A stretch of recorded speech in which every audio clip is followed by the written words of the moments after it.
welcome to the first episode of the Campaign Trail. The Campaign Trail is basically going to be a new podcast/show we're going to be doing that's going to be going over one important presidential campaign a week. So we're going to be basically going through some of the most important presidential campaigns in American history, and we're going to talk about the campaign from the background that started with the administration preceding that campaign all the way through the primaries, VP selection, the general election campaign, the results, and in the case of today's episode, the aftermath, what it meant for the nation and how it might affect future elections and why it ends up being remembered as an important election. So we have a few seasons of the show planned. The first season goes all the way through November up until December, and we're going to be covering 6 elections in that time. This week, we're starting with 2000. So we really appreciate all the viewership here. I know we have quite a lot of viewership for a show that was made on short notice. So we thank you guys for being here. Tonight, the panel is going to be me. I'm going to be basically the narrator here. This is going to function almost kind of like a documentary with some commentary as we go through to remember the biggest parts of the 2000 election. And we're going to have Eric chiming in as well. And Andrew Payne is also going to be joining us later, and they'll be providing insights as we go through this. So we hope you enjoyed this episode, and this should give you a little gist of what it's about. This is basically what we're going to do for every campaign, so we hope you stick with us. All right, so the 2000 election is widely remembered today for its intensity, for the intensity of the campaign, for the rhetoric that was thrown around within the campaign, and obviously it's remembered most of all for its outcome, particularly the way in which the election played out after election night. And it's remembered for its competitiveness, particularly in Florida, and for the landmark Supreme Court decision, Bush v. Gore, that ultimately followed it. It's also important to remember, as we'll talk about later in this episode, that it was the first election where the winner of the electoral vote did not win the popular vote, did not win the popular vote in well over 100 years. Before 2000, 1888 was the last election where that occurred. So we'll get started now. So basically setting the stage for the 2000 election was obviously the latter half of President Bill Clinton's second term. As you guys all know, Bill Clinton was a 2-term Democratic president from January 1993 to January 2001. He had been reelected in 1996 over Kansas Senator Bob Dole, and he had remained fairly popular throughout his second term. In fact, he grew even more popular throughout the impeachment process, something that's fascinating to look at and how it could have impacted the 2000 election. So President Bill Clinton was impeached by the House by a 258 to 176 vote on October 8th, 1998. The House basically gave its reasoning as high crimes and misdemeanors. And that was elaborated on in 4 articles of impeachment.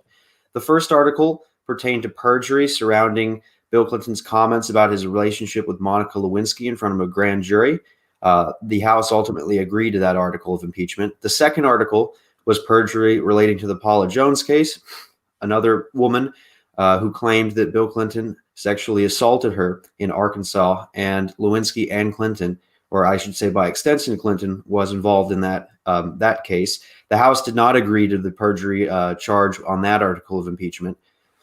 And then the second article the House did agree to was Article 3, and they agreed that Bill Clinton obstructed justice. They did not agree to the abuse of power article, Article 4, and that was actually the most lopsided defeat.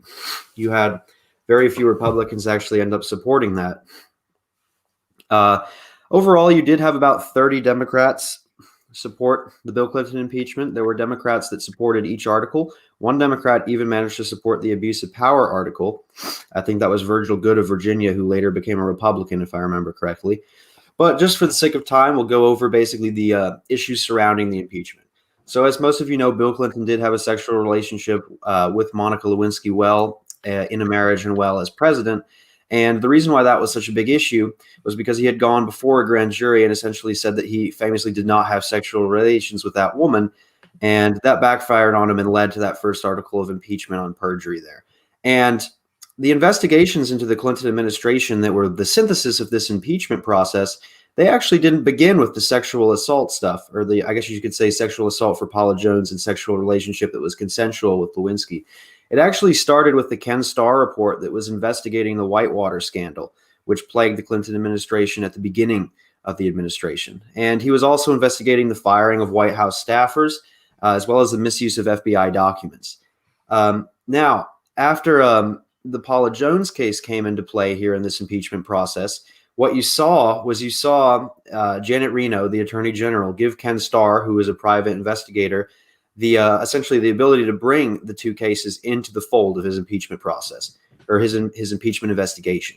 And after that, it went to the House, where there was compelling enough evidence for the House to actually skip judiciary hearing investigations. So ultimately, they did impeach the president. President Bill Clinton was impeached. And we would wait a few decades until Trump's impeachment to see another impeachment. But a lot like Trump, Bill Clinton was acquitted by the Senate. As you guys know, in the Constitution, there's a simple majority required to impeach a president in the House. And that's essentially a declaration of a crime that president has committed. It does not have any sway in terms of removing them from office. And then it goes to the Senate, where the trial is overseen by the Chief Justice. And of course, you need 2/3 there, which is 67 votes. And that's very difficult now. In fact, even back when Andrew Johnson was impeached, the Senate failed to remove him from office by one vote. And it was a smaller chamber back then. So 55-45 was the vote to acquit Bill Clinton. So obviously 45 votes, far short of 67. So Clinton was out. Eric, do you have any comments about the Clinton impeachment or anything you'd like to add? Yeah, I think in hindsight, it's pretty clearly a blunder in terms of it backfiring. It really probably got rid of several Republican office holders. 1998 turned out to be really kind of a good election for a midterm, which is really unusual, not just for any midterm, but especially for a sixth-year midterm for like basically the middle election in the second half of a presidency. That's really uncommon.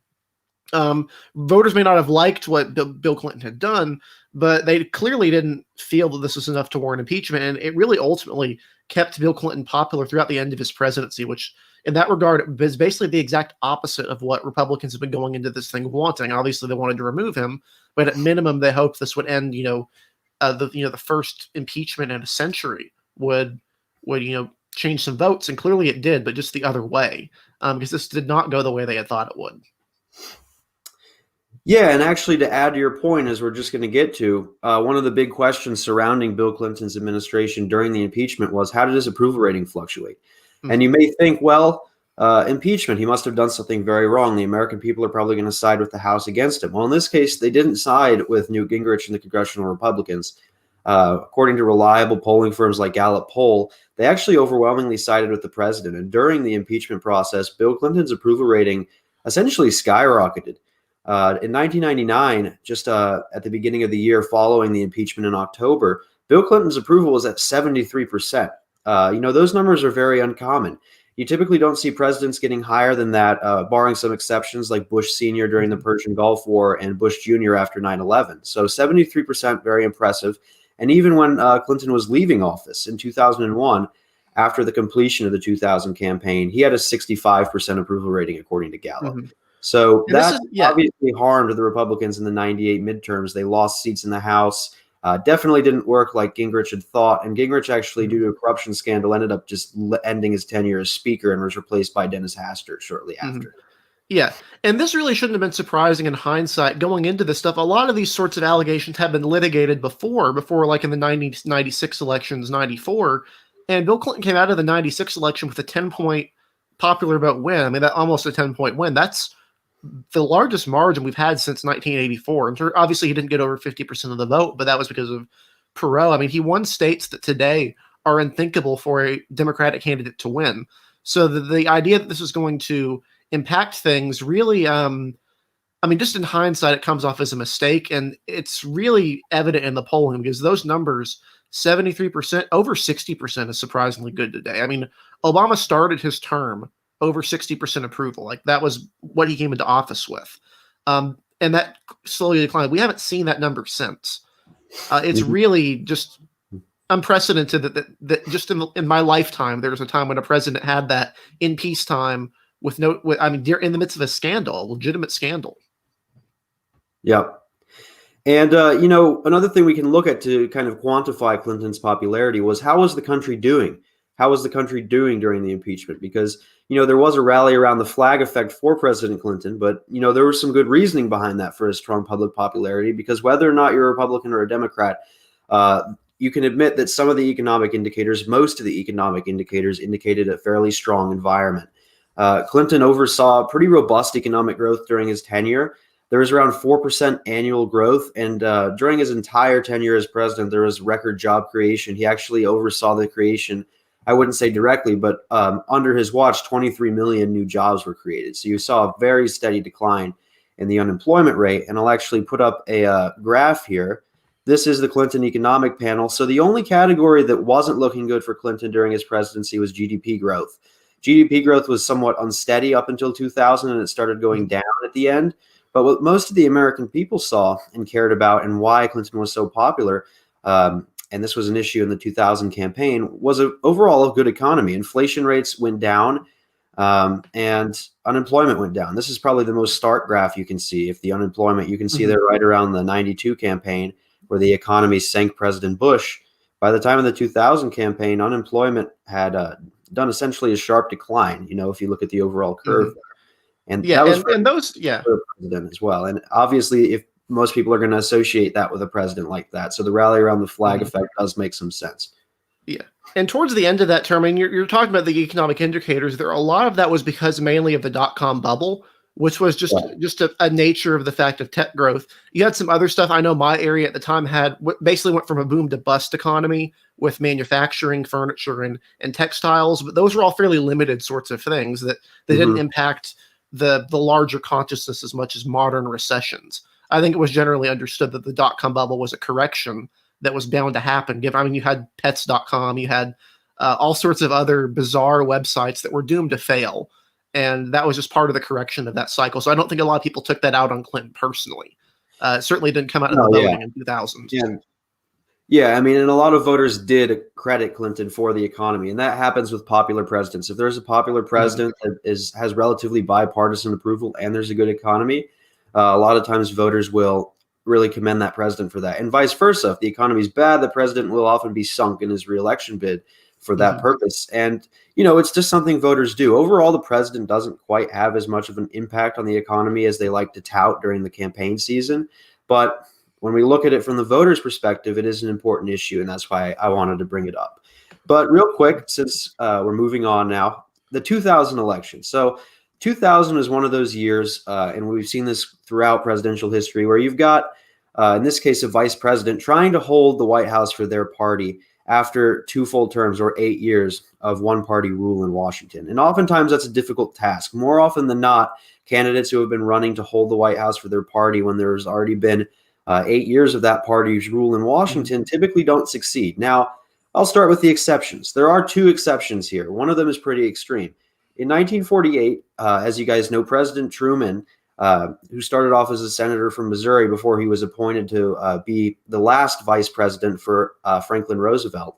As you guys know, he assumed the office of president after FDR died in 1945 after winning re-election to his 4th term in office. Obviously unprecedented. So he had completed, if you look at he had completed 3 terms. He didn't really get to start his 4th term because he unfortunately passed away at the beginning of it. But Truman had his first 3 years in office from 1945 to the 1948 campaign. And he was widely considered an underdog. That was seemingly the Republicans' year. The 1940 and 44 elections had been closer for Republicans than the blowouts in 32 and 36.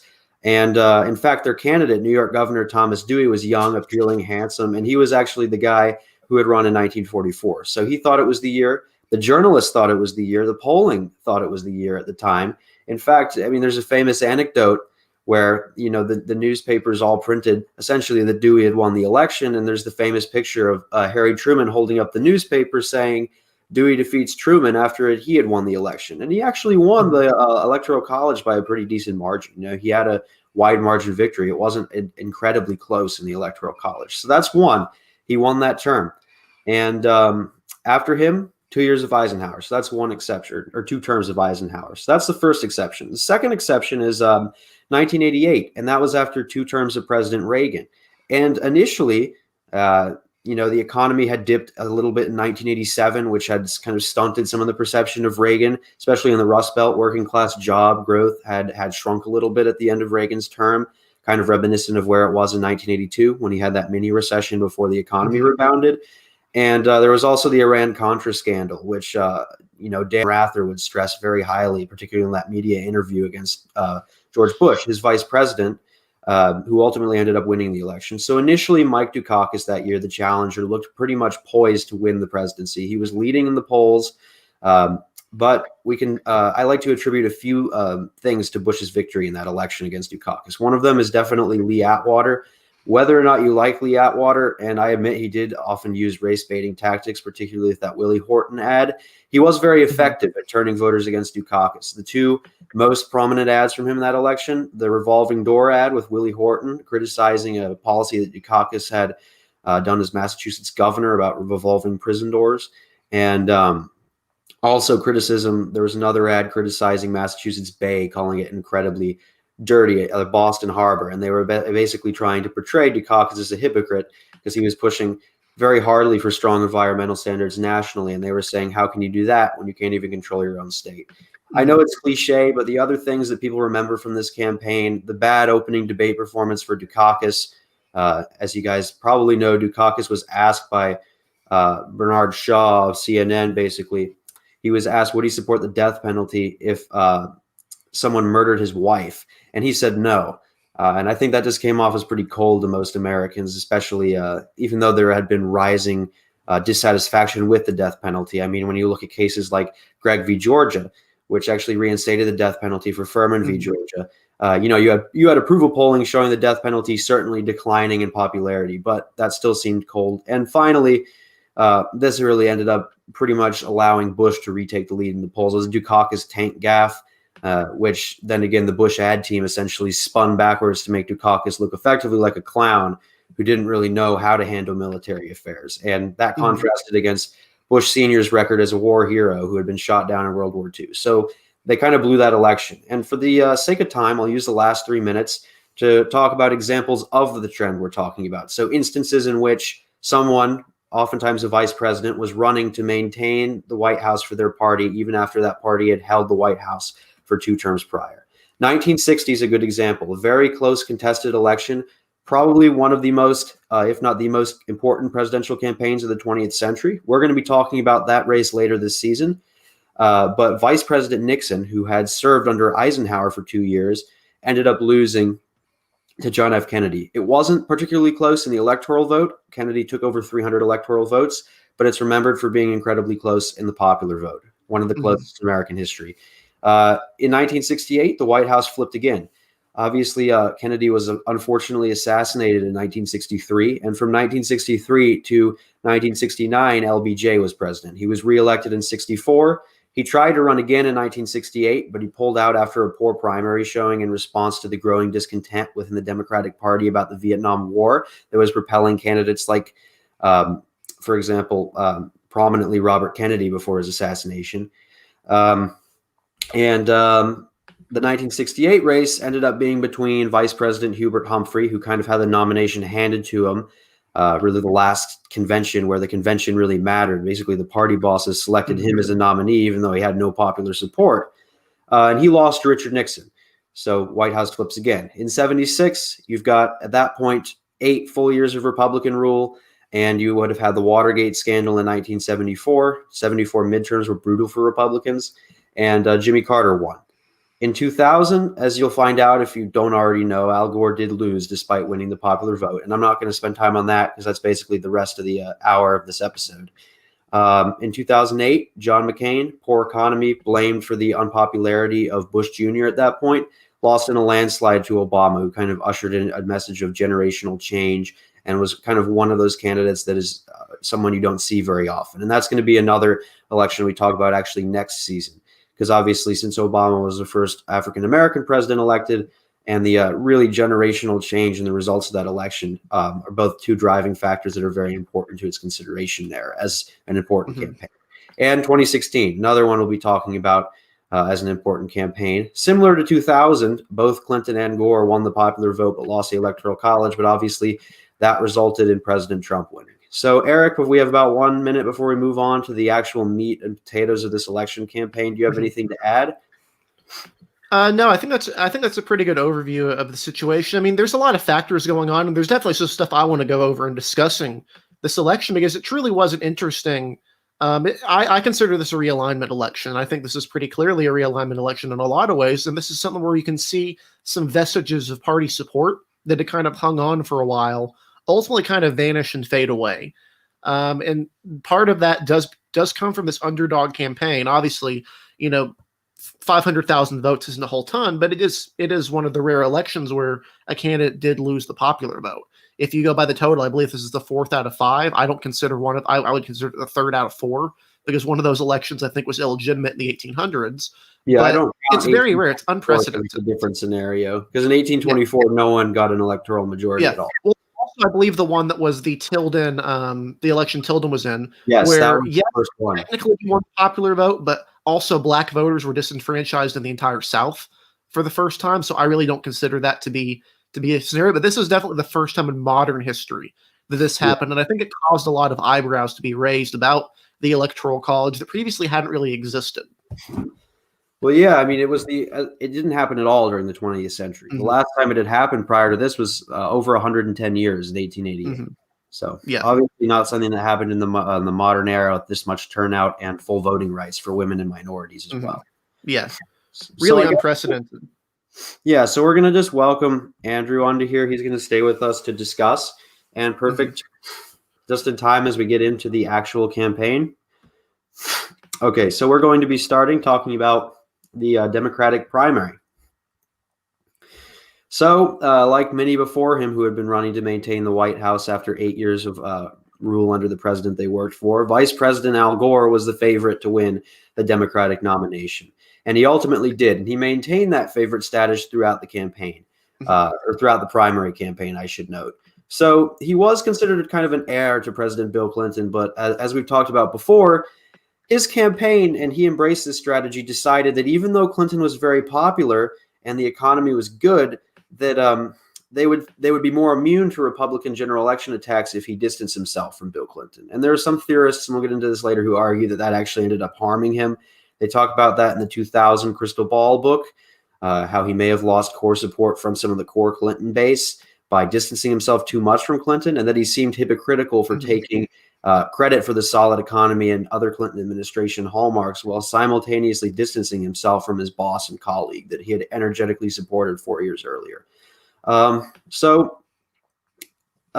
He was challenged in this election in the primary campaign by New Jersey Senator Bill Bradley, who was known as a liberal Democrat who was very, very much devoted to his causes. He was very tenacious about issues relating to health care, issues relating to general welfare of the United States, and he was definitely the more progressive candidate in this election.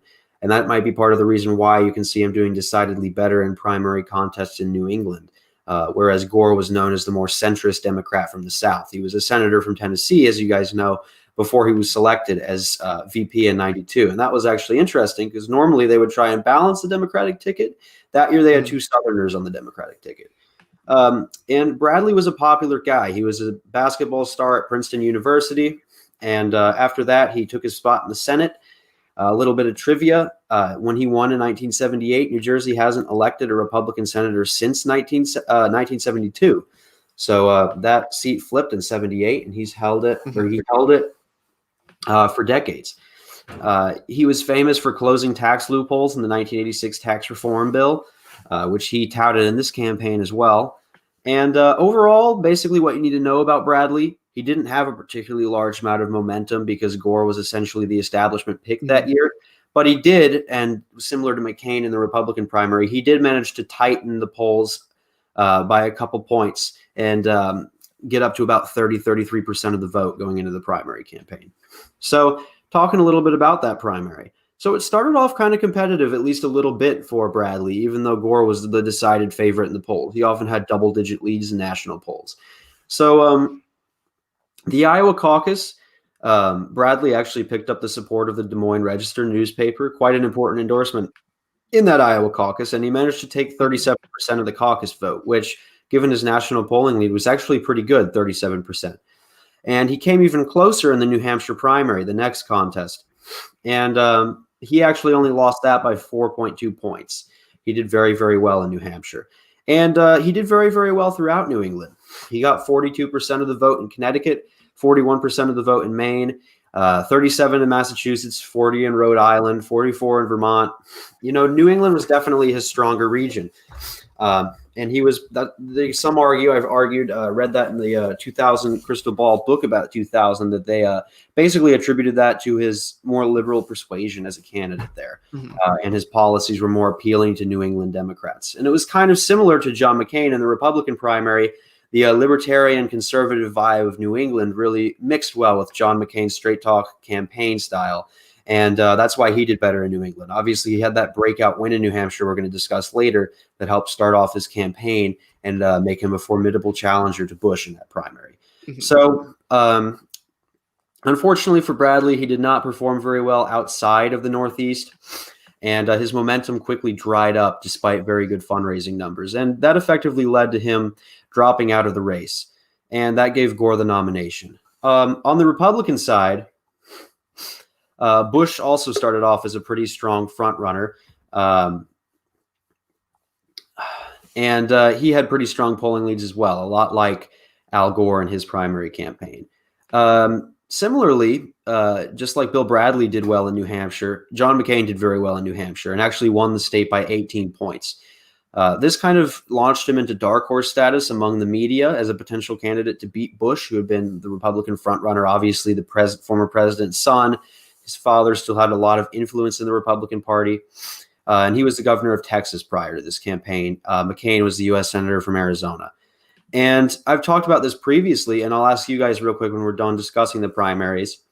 But the libertarian conservatism of New Hampshire specifically seemed like a perfect melting pot for John McCain's ideology to really play out on the Republican electorate there. I mean, he was famously remembered for driving around in the Straight Talk Express bus and talking to voters, seeming much more personable than Bush. And it ended up working against both the frontrunners in both primaries. Gore underperformed in New Hampshire, and Bush lost it by a way larger margin than anyone would have expected, 18 points. And that gave McCain some added momentum. The big turn back in favor of Bush came in the South Carolina result. And Bush wasn't directly involved, but it states this in the Wikipedia article about the campaign and the Republican primary as well. But the South Carolina, there were some Republican organizations, mainly people campaigning and supporting Bush, even though they weren't affiliated with this campaign. They were essentially using race baiting tactics to try and energize conservative voters against McCain, because there was a strong portion of the Republican electorate that viewed McCain as insufficiently conservative.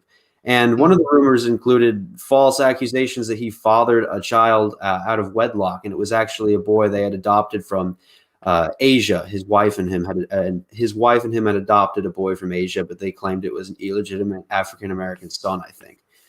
Bush denied those allegations and condemned them, but it worked. McCain lost South Carolina by a significant margin. He did win Michigan and his home state of Arizona, but it wasn't enough to save him, and he dropped out after Super Tuesday. So here you go. We have our nominees, and the stage is set for the general election campaign, particularly the Veep stakes. You have Vice President Al Gore against Texas Governor George W. Bush. So I'll open it up to both of you guys for 5 or 10 minutes or so. What do you guys have to say about the primaries here? What do you find particularly interesting? And do you think the race may have gone differently at all had the other candidates won? I think it would have been interesting for sure.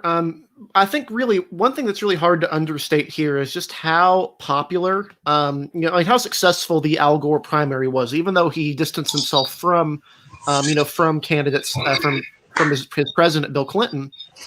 He won every single primary out there. That's not happened in a contested primary since. It's really, really difficult to do that. And obviously the Republican primary as well. But what's interesting about these is they were competitive early on, 2-person races, and then faded away. Modern primaries after this have all been large, diverse fields that have kind of narrowed down gradually. This one is just always one-on-one. It was Bush versus John McCain. It was Al Gore versus Bill Bradley. There was never another candidate in the running in Iowa or in New Hampshire in these states. If you compare that to today, with the myriad of Democratic candidates you had in Iowa, it's a really different ball game and a really different campaign to be running, I think. Here's the map for the Republican campaign, just so you guys know. I just realized it's an SVG and not a photo, but you can see there. Obviously, Bush did very, very well. Andrew, do you have anything you want to add about the primaries? I would say that it is both primaries were case in point of the pre-Citizens United primary, where you had one like billionaire, millionaire that would bankroll your campaign. And once that money ran out and that person stopped supporting you further, you ran out of money real quick. The Obama, Trump, Bernie Sanders, hey, give us $1 like to a million people and you get money that way, didn't exist back then. Yeah. The internet campaigning didn't exist. Like campaign websites existed, but were not good. You can look at Bill Clinton and Bob Dole's websites; they're still up if you look at them. Like campaigns were just different, and it was much harder for a frontrunner to lose their status. And this was really the last campaign without major internet involvement, because just 4 years later in 2004, that was really the dawn of online fundraising and online activism. I mean, Howard Dean's campaign, if we ever do talk about that race later, essentially grew from a solely online platform. That's how it reached most of its young, more liberal Democratic supporters. And that fundamentally, this is kind of the end of an era for presidential campaigning. So now we'll move on to the second part. So the candidates are heading into their conventions and we go into sweepstakes.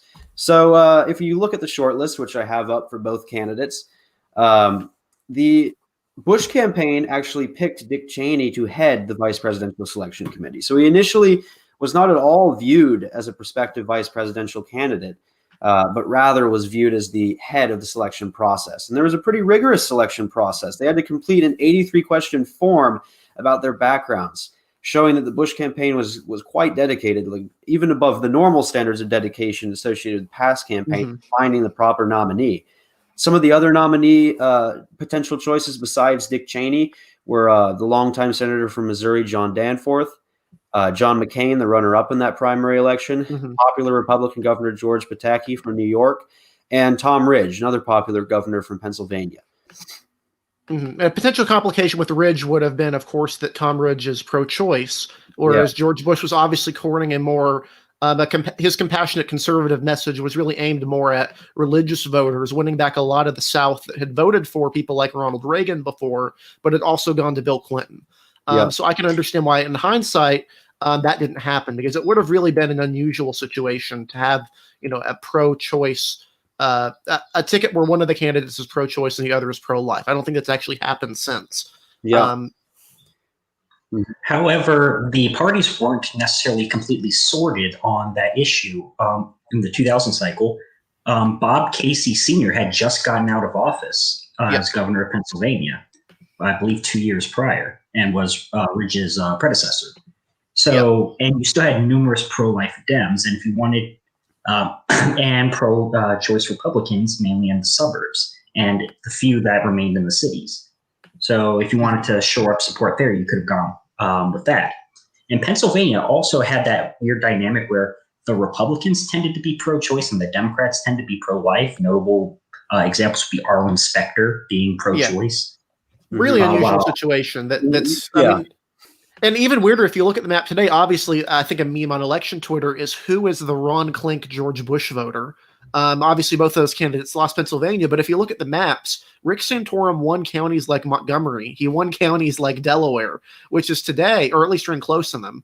Today, those are counties that solidly vote Democratic by double-digit margins or high single digits at this point. But to have a pro-life, hardcore conservative like Santorum winning the state, while at the same time you have a Southern pro-choice Democrat winning, is actually the opposite of how the state used to go, like Andrew was saying. And ultimately, Dick Cheney was selected to the surprise of most pundits, as he was literally the head of the selection process, not necessarily considered a candidate. And he brought to the table some strong foreign policy background. He had been Secretary of Defense. He had been a congressman from Wyoming's at-large district prior to that. So this was someone who was very experienced in that regard and who had been known quite well by the Bush family prior to Bush Jr.'s running for president.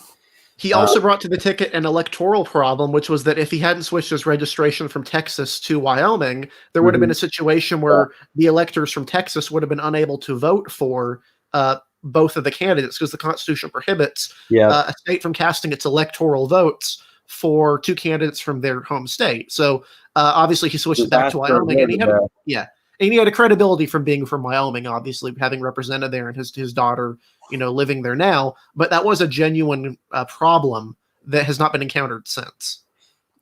Yeah, and Dick Cheney, I mean, one of the things about Dick Cheney is definitely perseverance. I mean, he has had quite a few health issues. I think he had 4 heart attacks, so 5. He might have had 5 at this point in his life, and he did have one during the presidential campaign. So that was definitely an issue to some extent, but he's luckily been resilient through that. So that's quite interesting as well, and good that he is okay from that. The Democratic VP selection process we'll move on to now. Ultimately, as you guys know, Connecticut Senator Joe Lieberman, fairly centrist, if not somewhat conservative Democrat in the Senate, a good friend of John McCain's, a good friend of George Bush as well. There was a scene where he was embracing George Bush that came back to bite him in that competitive 2006 primary against Ned Lamont.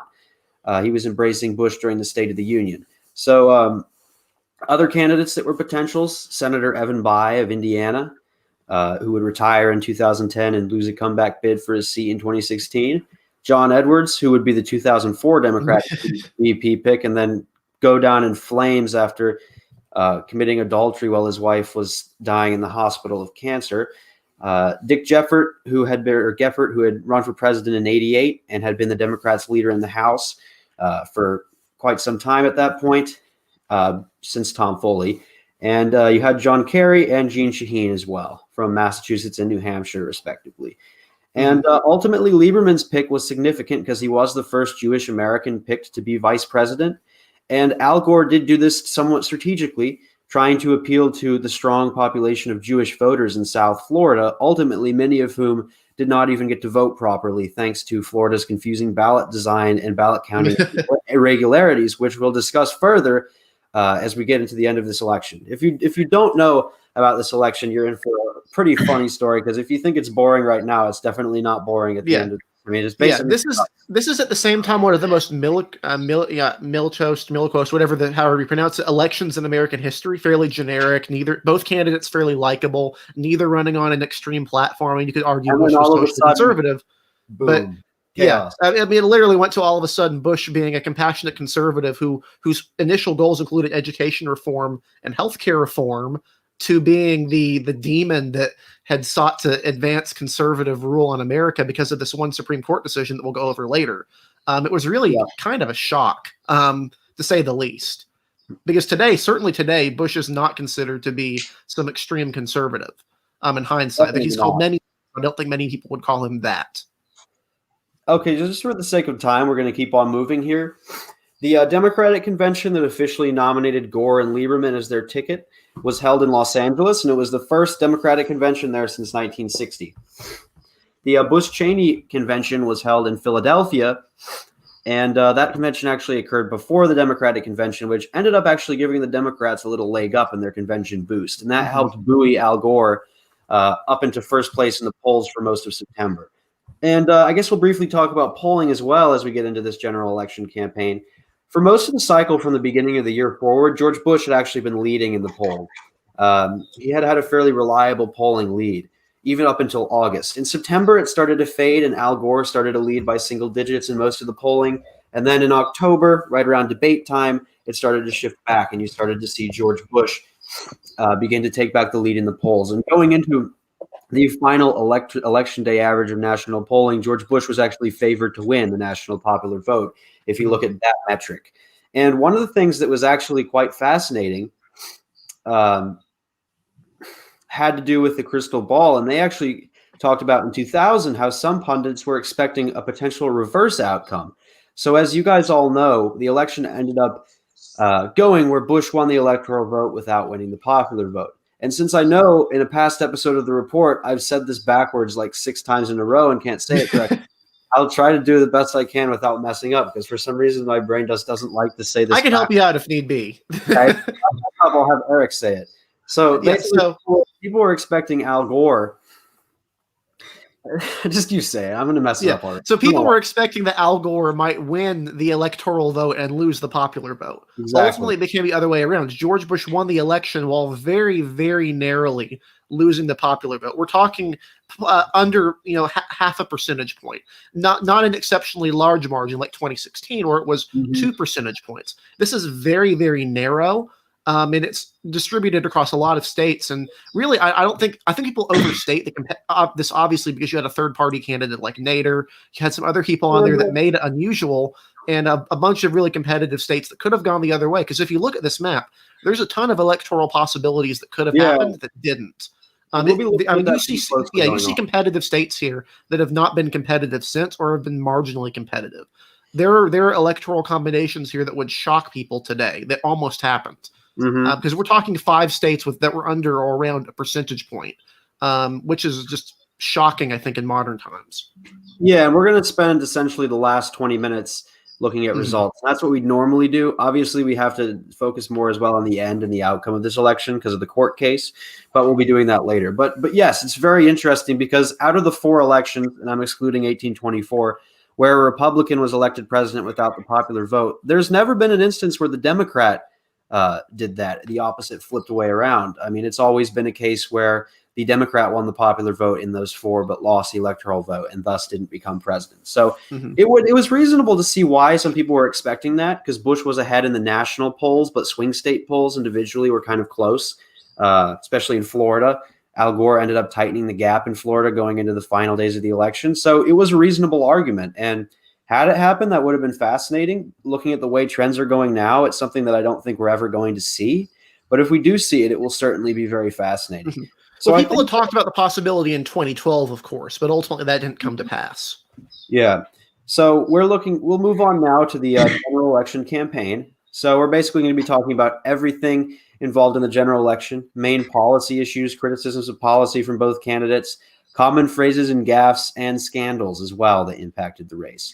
So the walk box. We're going to get to that with debates. That's actually the next section after this. So we have to save all those things for the debate section. But one of the main things, some of the main issues that were discussed in this election had to do with essentially continuing the growth of the Clinton administration. And, Bush had a different take on that. Bush wanted to take more of the Reaganite view of cutting taxes and making the environment as pro-business as possible, which granted Clinton attempted to do and did with some degree of success. But overall, when you look at it, Bush had a different policy than Clinton. I mean, there was a fundamental difference in the policy of addressing the economy, addressing healthcare between the 2 candidates, or I guess you could say between the 2 administrations. Because I said Clinton, but when I say Clinton, I basically mean Gore, because Clinton was basically running on the Gore policies without ever mentioning Clinton. So, yes, the budget was an important issue because there was a budget surplus. And I forgot to mention that earlier during the economy, but it was the first time since 1969 that there was a budget surplus. And it's probably the last time ever for the history of the United States there will be a budget. So, especially after coronavirus. They also proposed Social Security and Medicare reform. Healthcare was still a big issue. Obviously, Gore wasn't necessarily pro 100% universal healthcare like Bill Bradley was effectively arguing during the primary campaign, probably scarred by the flashbacks of Hillary Clinton's activism for the healthcare bill in 1993 that ultimately helped sink Democrats in 1994. But Bush definitely had a more free market, less interventionist government approach to healthcare. And that was a fundamental difference between Gore and Bush in that campaign. They also had competing plans for taxes, and foreign policy was also brought up because one of the few things that Bush could effectively attack the Clinton administration for was foreign policy. He particularly used this to attack their involvement in Somalia, where almost 20 Americans had died in intervention there. And it's very sad and unfortunate, but he largely felt he could do this because it was not an economic issue. And it could be something that could draw votes in because the Clinton administration and by extension Gore couldn't as easily refute it. Like he couldn't say, oh, the economy's bad, vote for me, because it wasn't bad. And he had to kind of bend his way around it to convince people that he could keep that Clinton economic growth going. Another thing that maybe played into his focus on foreign policy was his running mate. Dick Cheney's obviously, whatever you think of him, foreign policy expert, and brought that necessary foreign policy experience to a ticket that would otherwise be lacking it. When you've got a governor at the top of the ticket with no effective foreign policy experience, They understand how the executive branch works, because state executive offices and the federal office, obviously the difference is scale, but they're very similar in their functions. And Cheney helped bring that foreign policy experience to the election. So what do you guys think about the issues in this campaign, how they played out, what was most important to the voters? One of the most ironic things that I found when researching the 2000 election is George Bush ran on the opposing nation building, which is hilarious in hindsight.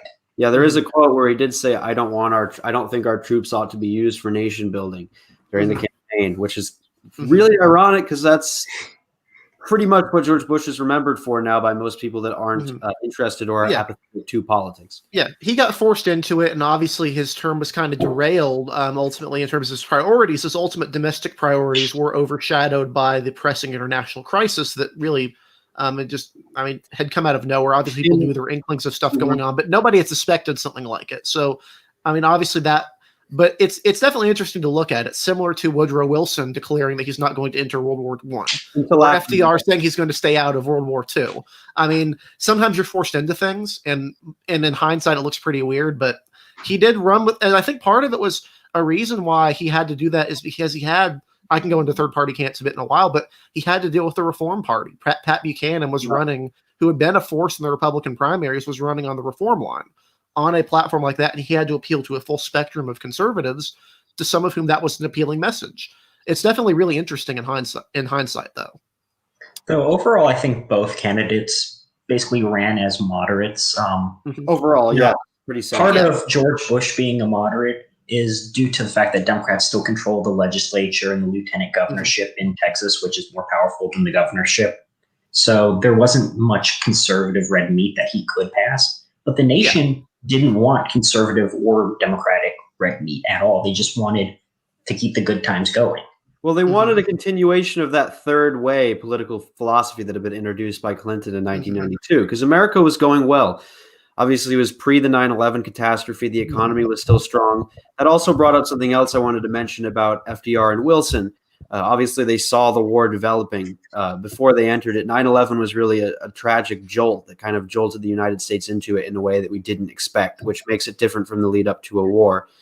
But regardless of what you think about Bush, at this point in the campaign, he could have very well legitimately opposed nation building, and his philosophy changed. I mean, candidates change when they are elected president, and beliefs are often reneged upon once candidates enter office if they win. So that brings us to one of the major scandals in the campaign, probably the most important scandal at the end of the campaign that's worth bringing up, and it's the Bush DUI scandal, essentially. The Gore campaign denied any involvement in this, but it was basically just about a week before the election. It came out that Bush had been pulled over for a DUI. I think it was during the 1970s at his familial home in Kennebunkport, Maine, but he was pulled over for a DUI after leaving the bar where he was with the rest of his family, I think his sister, and he was pulled over. And this campaign effectively dogged Bush. I wouldn't say majorly dogged Bush. It obviously didn't end his campaign. He quickly essentially put out a statement denouncing alcoholism and drunk driving. And one of the main issues that kind of made conservatives mad was that he couldn't even tell his own family about it. They found out about it, particularly his two daughters found out about the scandal before he could even tell them. And it had been effectively kept as a secret prior to this. As an example of something that had gone on in the former president's youth that he didn't believe should be brought up because he had changed as a person. And it was just a mistake, essentially, what he played it off as. So he denounced everything that had happened, and he apologized that he had kept it a secret. And he effectively concluded by saying that people change. Essentially, that was he was implying that people change over time and everyone makes mistakes in their lives. And ultimately, we don't really know exactly what impact this had on the election because it happened right before the election. But what do you guys think this did to impact the election, and how big of a role do you think the Bush DUI ultimately may have had in changing the results at all? It may have changed a few votes, but I don't think it changed too much. I mean, ultimately, this was a very close election regardless. I think it was going to be a very close election if this had come out or not. It may have been the difference between winning the popular vote and losing it, but we don't know where those votes came from. They could have come from votes that he was in states that he was safe in, states like Georgia or North Carolina or in the South. It basically did undermine his message that he was going to be a moral break from the Clinton administration and bring back non-scandal. But it's still something that was in the past and that you could really not, what's the word? Like, it really didn't matter in the big picture. Mm-hmm. Yeah, so we're going to move on to the next segment, and this is the last segment before we get into actual analysis of the voting and particularly the results. And this is the debates. Debates often function as a medium for candidates to express their messages to the voters. I mean, that's their fundamental purpose. Some elections, some elections, voters find the debates more useful than they do in other elections. But overall, except for 1996, the majority of voters have always found elections, according to Pew Research Center polling, debates to be somewhat important in explaining the candidates' policies, even if they don't ultimately change their votes. So there were 3 presidential debates, all of them were held in October, and there was 1 VP debate. Some of the notable moments I know you guys can talk about because they're funny and they offer a little break before we get into the chaos that was the aftermath of this election. Gore was accused of hovering over Bush in the debate, and this was kind of similar to Trump kind of like getting behind Clinton and being intimidating during the debate. Gore was kind of doing the same thing, and Bush was kind of like shooing him away, like, what are you doing? Can I help you? Yeah.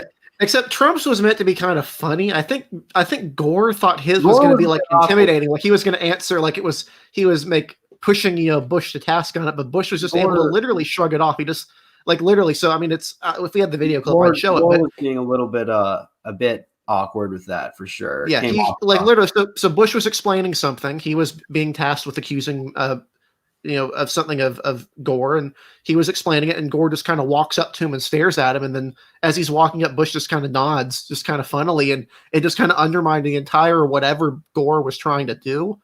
I also recall there was like a scandal or some sort of thing with the wire. There had been accusations of using a wire, having stuff. Those happen every debate. I mean, Trump tried to get Biden to sign a pledge not to use a wire before this debate.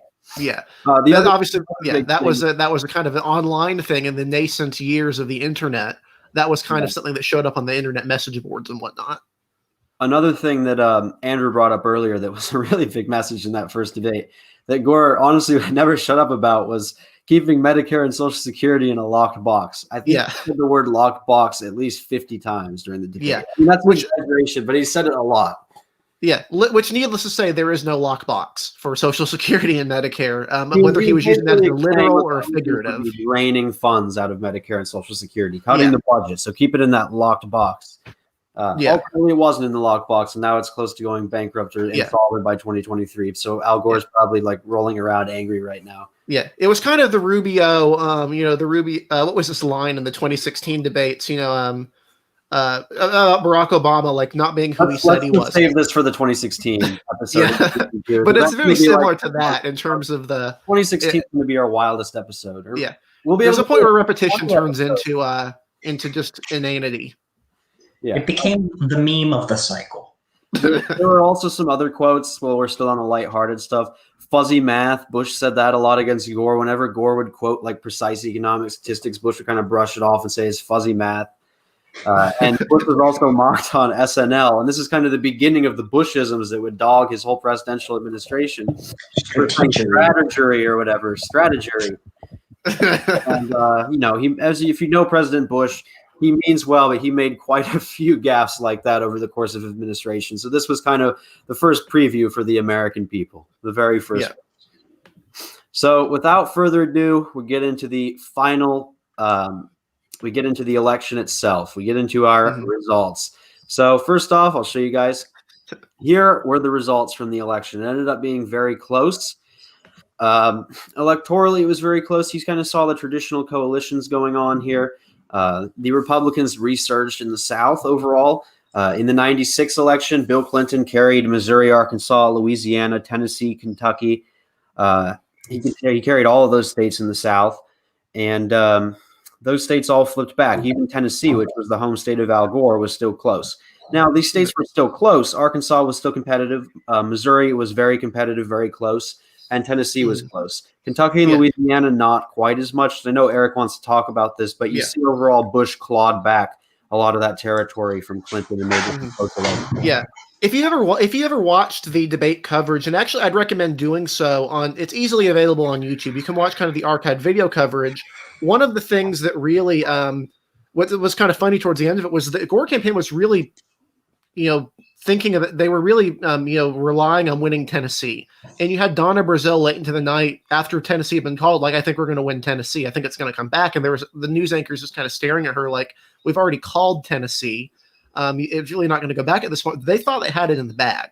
Back then, candidates winning their home state was a given.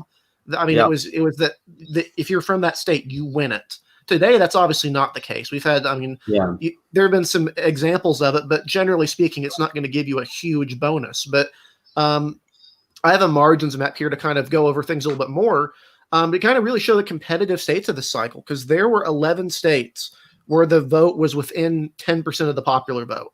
And there's some states you wouldn't think about. Obviously, the closest was Florida. That was within a fraction of a percentage point.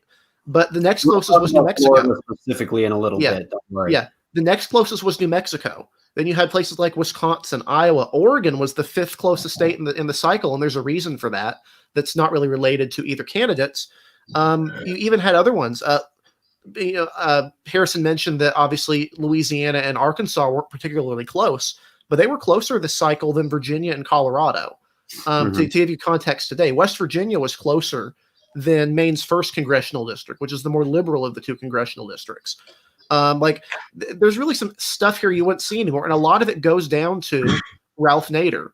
If you have a little bit of time for me to explain kind of the stuff going Eric on. can go into the fact, but just a little background before he does. Ralph Nader is largely considered the number one reason from the perspective of political pundits for Gore's loss. He took almost 3% of the nationwide vote, and if you had given his margins to Bush in the swing states, as Eric's about to explain, to Gore in the swing states, as Eric's about to explain, it would have been enough to trump Florida and elect Gore president. Yeah. So third parties were really in an interesting state going into the cycle. The Reform Party had actually been looking to be a serious political party. They garnered almost 10% of the vote in 1996. They flipped a governor's office in Minnesota with Jesse Ventura, which nobody expected to happen. And then the party just infamously just imploded in an epic fashion. You had the Ross Perot, who founded it, lost control of his own party. It went to Pat Buchanan, who wanted to turn it into a vehicle for evangelical, he's Catholic, but more evangelical conservatism focused on religion and paleoconservatism. The other wing of the Reform Party had wanted to go with John Hagelin, who was very much a liberal, was known for advocating transcendental meditation, really kind of a fringe candidate to begin with, but they didn't have a strong candidate. So that party imploded, went to under 1% of the vote. Ralph Nader, on the other hand, had gotten less than 1% of the vote in 96. He didn't campaign at all. He just kind of sat there as the Greens, became a thing. And he ran as the liberal alternative. Obviously, I don't mean for this map to be, didn't realize this was SVG, but this is what Ralph Nader's performance looked by state. And you'll notice here where he was strongest. States like Colorado. He basically pulled Colorado from a state that Bush only won around 51%, 52% of the vote in, a competitive state, but he took enough to where it was, out of reach. Another state, Oregon, he won a large percentage of the vote in Oregon, which was still a fairly competitive state at that point, and it was one of the closest states in that cycle as a result. Both candidates only got around 47%. Nader was able to pull 5%. The other area he was really strong in was the Northeast, and I'm going to go ahead and pull this, get rid of this tag right here. And real quick, as I'm sure you're about to mention, I mean, just to show the gravity of Nader's effect on the election, if you had effectively looked at any of the close swing states, Missouri, Nevada, Florida, literally any of them, particularly New Hampshire, considering he did so well there, it would have been enough to flip the whole election without Florida. If Nader's votes had gone to Gore in New Hampshire, he would have been president. And just imagine how drastically different our timeline now might be had just a few Nader votes gone the other way in New Hampshire. We'd be in a completely different universe right now. Yeah, definitely. I mean, the biggest performance for Nader obviously was that Northeastern and West Coast phenomenon. George W. Bush only won 41% of the vote in Vermont, but because Ralph Nader won he won 7% of the vote, it was a state that was within 10 percentage points. He did best in Alaska, but Massachusetts, Rhode Island, Maine, all of these states saw reduced vote shares for Republicans due to Ralph Nader. It's one reason Maine was competitive. Maine's second district narrowly voted for Al Gore, around 1% of the vote, 1 to 2% of the vote. Decades before Trump was a thing. So really, Ralph Nader was a big influence on this election, and he ran specifically and unapologetically to the left of Al Gore. His biggest issue was campaign finance reform. People tend to think universal health care, all this other stuff. The one thing he campaigned on most was campaign finance reform, and that sought some appeal from people. He also campaigned, obviously, on universal health care, consumer protections, all sorts of things, and he did not seem to care if his campaigning would swing the election to George Bush. I think he said something along the lines of, yeah, I'm taking votes away. That's what you do in an election. He really did not seem to care. He seemed to more care about hitting that 5% threshold nationwide, which would have made them a major party. Obviously, they weren't able to hit it, so neither goal was met. The left obviously lost the election, and the Greens didn't hit 5%. Similar as well, and I'm going to see what Andrew has to say about this as well, but kind of similar to the Libertarians in 2016, Gary Johnson was also aiming to hit 5%. And people would argue both ways in that. Some people would argue that with Gary Johnson out of the race, some of Trump's percentages might have gone up in some of the key swing states, because at the moment now, if you look at the results, he did end up winning a lot of these states, but it wasn't necessarily as much that his percentage went up from Romney. It was more that Clinton's fell from Obama, and vice versa. Similar to Nader, a lot of Democrats were very upset with someone like Jill Stein, because had the Stein votes gone to Clinton in really close states like Michigan, for example, it would have flipped states like that. And those would have had a big impact on the electoral college result. And again, we'd be in a potentially different timeline. So it really shows how people always view third parties as very insignificant. But in really close elections like this, especially ones where there's a disparity between the popular vote and the electoral college, third parties can make a really big difference, like a serious difference. And it's really amazing how much they can impact American history. Yeah. 5 states within 1% of the vote. Obviously, this is also the only election the Green Party's gotten over 2% of the vote in. Obviously, they got over 1% in 2016, but this is literally their one and only election that they can kind of hang their hat on, is that they accomplished anything of note. I'll kind of throw it to Andrew to kind of go over the rest of this if he wants to. But I just figured it's important to go over third parties in this election because they arguably swung it. They did indeed, yeah. To think that if the Green Party didn't get 10% in the 98 New Mexico gubernatorial race, and they didn't pick a liberal lion like Ralph Nader, the election would have been completely different. I mean, just imagine, even to our viewers, thinking about what America may be like if we of a different country had, I don't know, either way. In this case, Nader dropped out and Gore would have been president, or if you removed Stein or Johnson as variables in an election like 2016. They do definitely play a major role.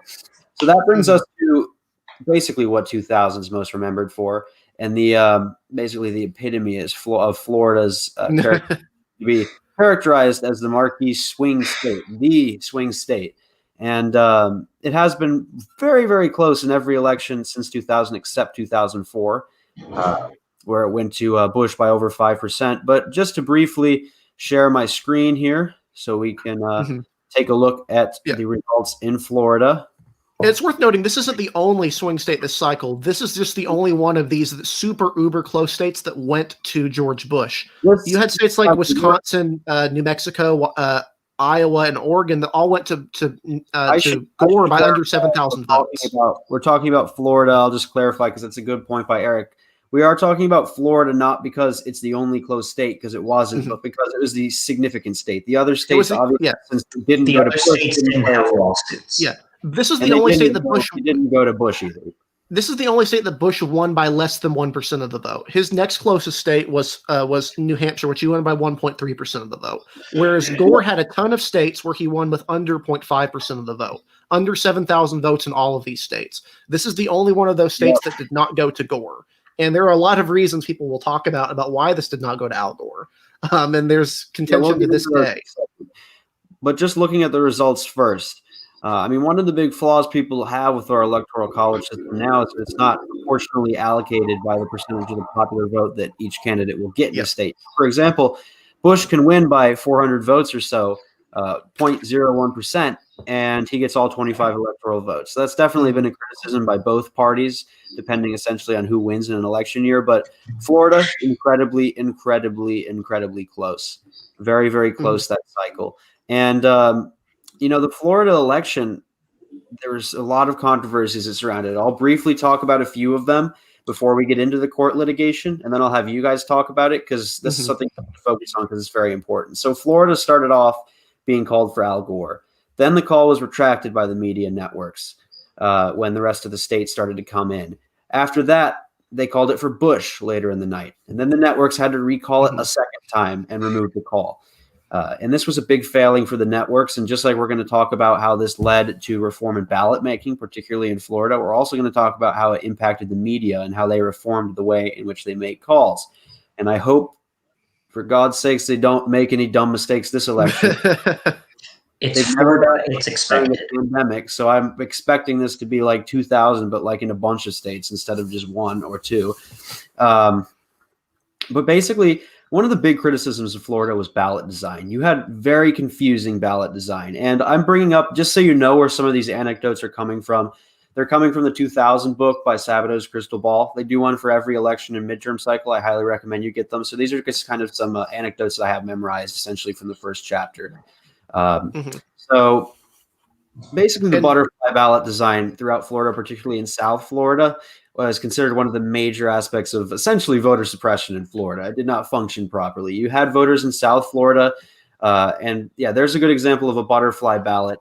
Incredibly confusing stuff, particularly for elderly voters and a lot of the elderly Jewish population that was considered to be a major constituency that would be energized by Lieberman in South Florida. Their turnout was significantly reduced by the confusion here. And the butterfly ballot's confusing in the way it's set up. People ended up voting for vice presidential candidates, essentially, when they were trying to vote for presidential candidates. One woman couldn't read the ballot in an anecdote, and she wrote, "I would like to cast my vote for George Bush," wrote it on the ballot. That ballot wouldn't be counted. It wouldn't. Because no one was reading these ballots, and some older people didn't understand that. They go through a machine that reads them. So ultimately, you had hundreds and thousands of incorrectly cast votes or underreported votes in Florida that essentially disenfranchised voters in Florida. And the New York Times actually did a study as people were beginning to push for recounts in Florida. And they did a recount in Florida. And this is wild because this is the historic thing. And for like political nerds, it's just unfathomable. The New York Times recount study, and this is not a lie, I swear to God, this is in the Crystal Ball book. They did their recount analysis, and they determined that if all the votes had been properly counted, which ultimately the court ruled they didn't have to be, Gore would have won Florida by 3 votes. 6 million votes. 3 votes, which would be the closest contest by percent for any presidential winner in any state in U.S. history ever. No, never say your vote doesn't count. And you're talking in precedent statewide. You would actually have wanted, in theory, to just run another election. This happened in New Hampshire once. There was a New Hampshire Senate race. This was within this range. I think it was decided by around 10 votes. The Senate just refused to certify it, and yeah, the Senate refused to certify the election. They're like, "This is too close. Run it again." Like just. And the other candidate won by a large margin, but two votes out of 200,000 votes or 400,000 is nothing compared to 3 votes out of 5.5 million votes. And every recount has a margin of error of like 100 votes. Yeah, and we're talking about, like, this wasn't the only state in the cycle, as I mentioned before. I mean, you had New Mexico was decided by if you look at it, they could have done a recount there, but Bush decided not to.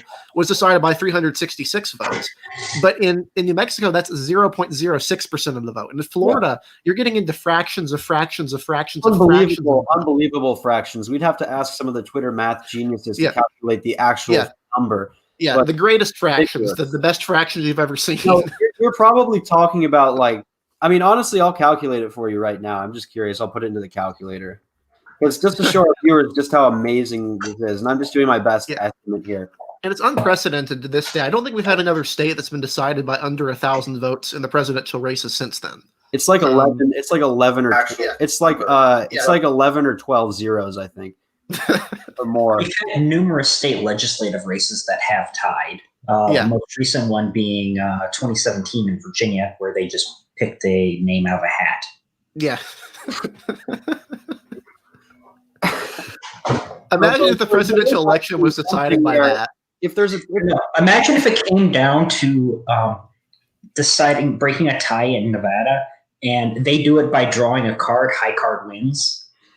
Technically, if the votes for the House delegation was for so technically, if the presidency ties 269, and then after that there's a 25-25 tie among the House delegations in the House, they have to flip a coin to see who's president. I'm telling you, this is going to be 2024 when Rick Scott is the Republican nominee. He's going to win Florida by like 3 votes. No, he's going to win Florida by 1 vote. It's going to be decided by a coin flip. Wouldn't that be the most 2020 thing if the House vote ties after the election ties and the president gets picked by a coin flip?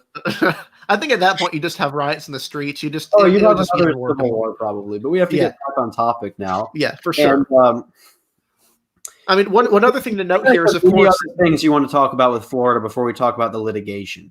Palm Beach County. Pat Buchanan's stronghold, as Ari Fletcher infamously said, this is Pat Buchanan got a ton of votes in Palm Beach County, one of the most Jewish counties in Florida, and people were very confused because obviously Pat Buchanan has a reputation.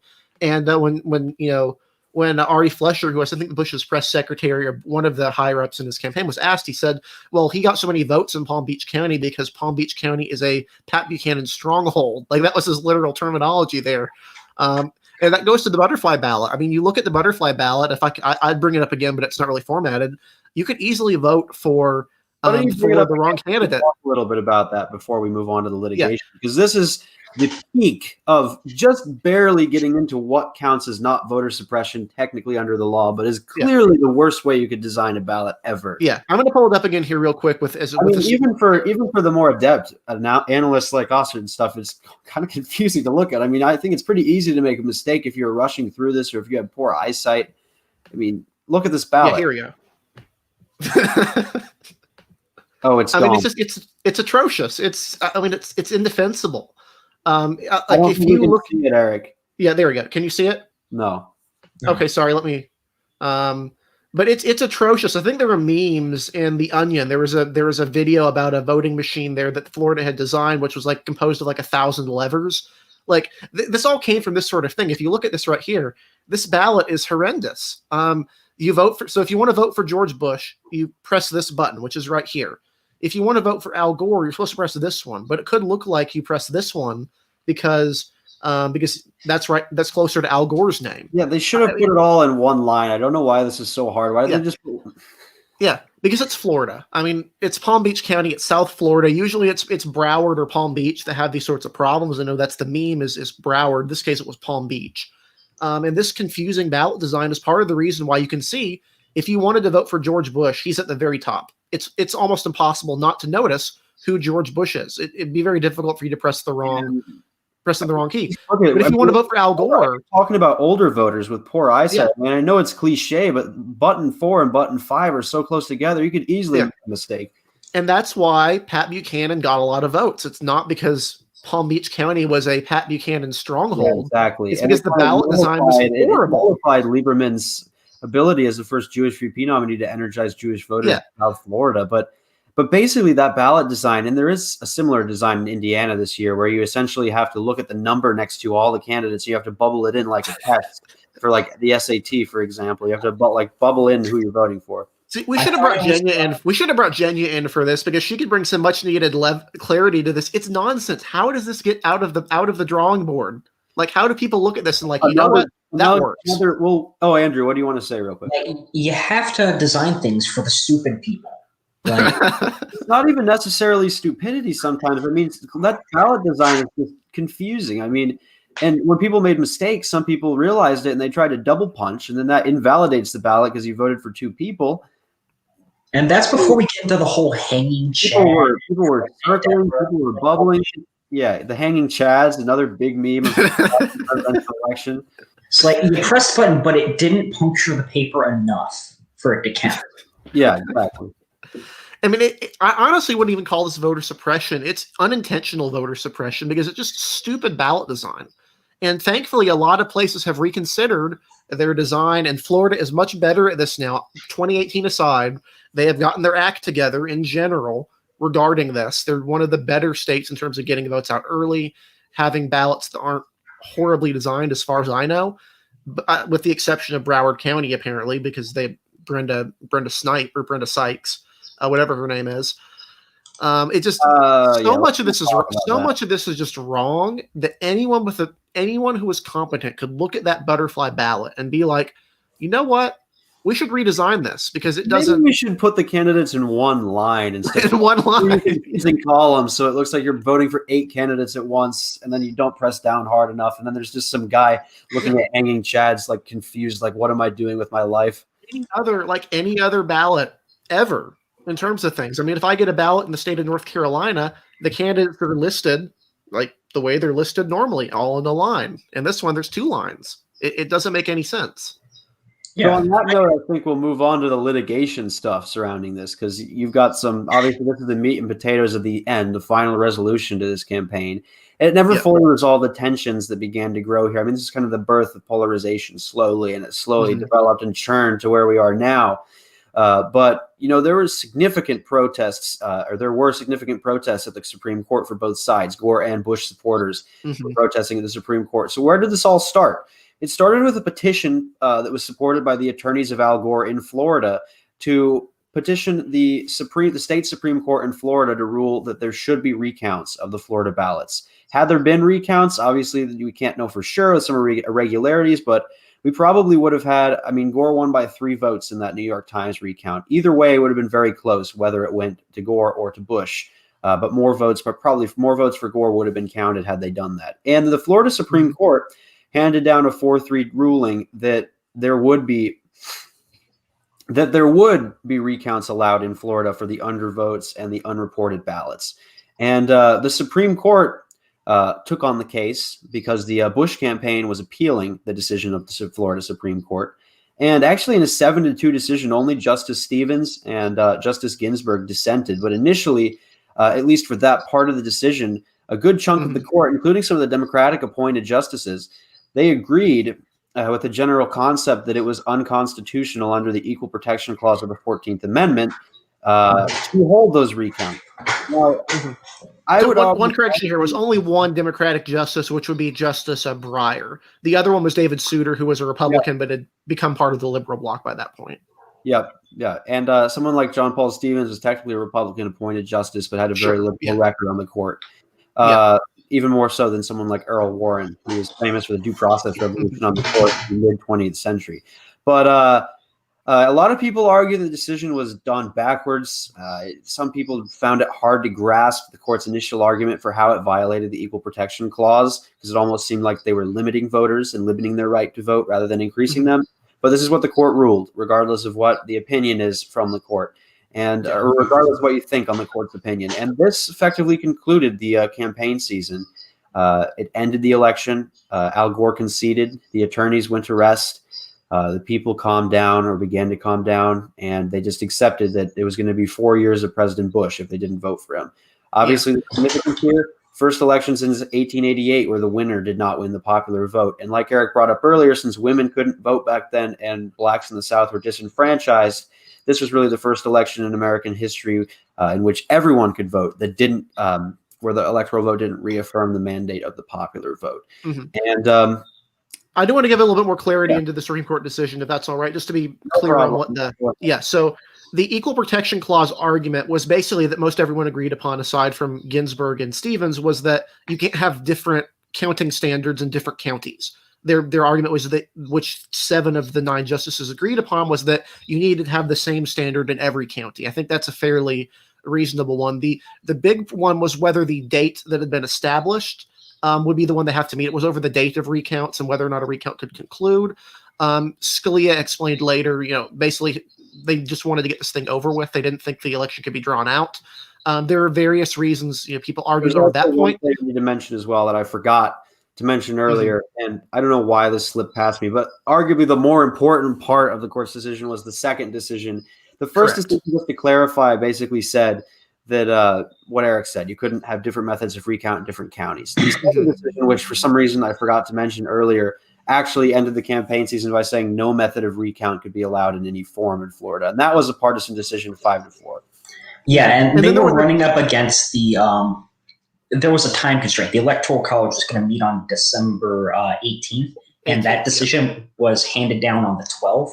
Like, there's no way you can finish a recount of 20 million votes or however many in 6 days. The nightmare they were hoping to avert, and I think it's very clear they were hoping to avert something here, was that they did not want a scenario where like the recount was halfway done or 3/4 of the way done and the result had changed and it would look different. And then there was a debate over certification. It was a political decision, but I think the intent of what they were going for was like, we can't let a nightmare scenario happen. There was a third decision, which basically there was a third argument that had made the three hardcore conservatives of the court, Rehnquist, Scalia, and Thomas, argued that the Supreme Court had basically just ignored the legislature. They went after the Supreme Court specifically. The two other conservatives on the court, O'Connor and Kennedy, declined to stand with them. They declined to agree with that. So basically that just stood on its own. It was mostly, I guess you could say it was opposed by the liberal four bloc, but it's generally not considered part of it. But I did figure it was worth noting because the legislature was controlled by Republicans while the Supreme Court was controlled by Democrats. That was another thing here. You had different parties in charge of things, different change of command that were going through, just a completely messy scenario all around. It also didn't start as a Supreme Court decision. It started as something that was exclusively within first the Volusia and Palm Beach towns. Then it went to the state Supreme Court. And every single time the person who would become Solicitor General, Ted Olson, kept filing injunctions in court after court, appeal after appeal, to try to run out the time because they were thinking that, hey, if there's no validated, valid response by that end date, the legislature gets to pick the electors. Yep. And that's a big dispute, obviously. Yeah. Was Republican controlled. Yeah. Like, again, this is part of that back in the day, the historical nature of the South at that point was you had Democratic statewide officers, you had Democratic courts, you often had Republican legislatures or Republican elected officials. So exactly who was in charge of this whole scenario was really up for grabs. Mm-hmm. So, yeah, I think now we can kind of look at the last part of the segment before we end. Mm-hmm. Basically, I mean, we all know that the media reformed the way it called races following 2000. Even when Florida wasn't particularly close in 2004, the media was still a bit hesitant. They kind of had those nightmares lingering effects of the last election cycle. And overall, what I would ask you guys is, what do you think this means for another uncertain election coming up, 2020? Just about 2.5 weeks from now, we're going to have voting in 2020. Most of the voting's already been going on. There's the potential for multiple aspects of litigation in response to the potential delay or uncounted or the lack of counting of certain results. How do you think this election is going to play out in 2020? That's my first question for you guys. And then also, do you have any concluding thoughts to wrap up our segment on 2000, which in my opinion is probably the most interesting election campaign of the 21st century so far, and one of our most interesting that we're doing in this series? Yeah. So I'm not sure if me or Andrew was older here. I don't have any memory of this election, even though I'm 6 years old at the time. I was born in 94, so I should have a little bit of memory of the whole thing, but I didn't. I was born in 96. Yeah. So in my lifetime, I should have remembered this happened. I clearly don't have memory of it, which is kind of shocking in hindsight. But my hope is that we do not repeat something like this. I think what has been clear at this point is that the court, and I would say the intellectual heirs of Scalia, would hopefully apply the same precedent, which is that if there is a recount situation like this, and it's that close to the electoral deadline, that we don't get into a situation where we're having recounts at the last minute. I think ultimately the safety and the sanctity and security of the election should be intact. I don't think at this point the nightmare of it being extremely close is a risk. But obviously the number of mail ballots is all going to be contested. You have the potential in Pennsylvania with the naked ballots, which could be the hanging chads of 2020, which is just unfortunate. You had Michigan just had a ruling today, which is that the ballots that are received after Election Day, basically those are in question whether or not those will be counted or not. All of this unclearness needs to be resolved before the election rather than after it, in my opinion. And to some degree, I do think you need a court which is in agreement on this. You probably would need a ninth member, but I'm not sure that the optics of a ninth member voting for the Trump administration would be great, even if the decision is rooted in law. So I'm pessimistic if it gets to that sort of problem that it happens. My hope is that we don't run into this sort of problem again, because I'm not sure our nation can handle this again.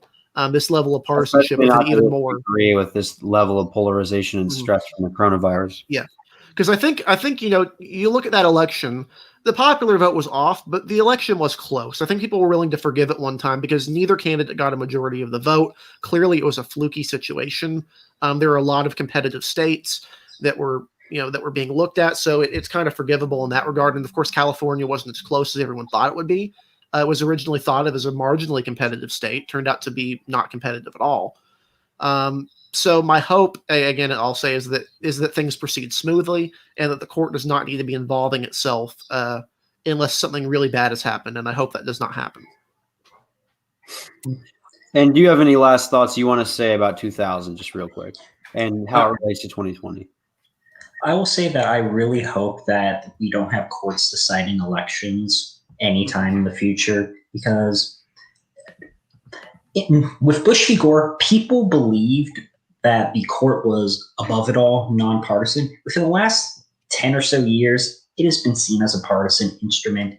And if they just decide, just in a split 5-4, 6-3, or whatever decision, that, yeah, we're going to stop any recount, we're going to invalidate all of the mail-in votes because of some reason, and it hands the election to Trump or Biden or whoever's running the Green Party, Howie Hawkins, I don't know. That's just going to be a recipe for disaster. And it'd be a terrible look. You think that, like, the protests, and whether they be anti-lockdown or the BLM protests, got violent or destructive? Imagine a contested election in which, like, millions of ballots were thrown out. That would just It would be looking not a be lot good. like our third episode about 1860. And unlike in 2000, where you had justices who had been appointed by Republicans ruling with Democrats, and justices that had been appointed by Democrats ruling with Republicans. In the case of Justice Souter, with the first part of that ruling, this time I don't think anyone would think that if it's going to be a 5-4 or 6-3 ruling, that you would see Elena Kagan or Souter switching votes this time, unless again it's something very clear like the equal protection requirement. Even obviously, those two are the ones that are most willing to vote with Republicans on most things. There's lots of room for problems here, and I would really caution the court against doing something like that, which would not only invalidate a lot of its standing already, but would lead to question just a bunch of things that don't need to be opened. Yeah. And most of the problems in Bush v. Gore would have been solved if we didn't have that amendment moving the inauguration day up, and you just gave people more time. All right, guys. Well, it's almost time to wrap up here. So briefly, thank you guys for watching our first episode. Before you leave, make sure to look at our schedule. This is our first season, which goes through mid-November. We'll be releasing new seasons every 2 months. Next week, we're talking about 1980. We'll also be talking about 1860, 1932, 1960, and 1988 in this cycle. So thank you guys again for coming on, and we hope to see you next week. We hope you guys really enjoyed this historical episode. And for our podcast listeners, we hope you enjoyed listening to this episode. Make sure to subscribe to Elections Daily on Apple Podcasts and YouTube, and stay tuned for our November 3rd elections coverage. Thank you and good night.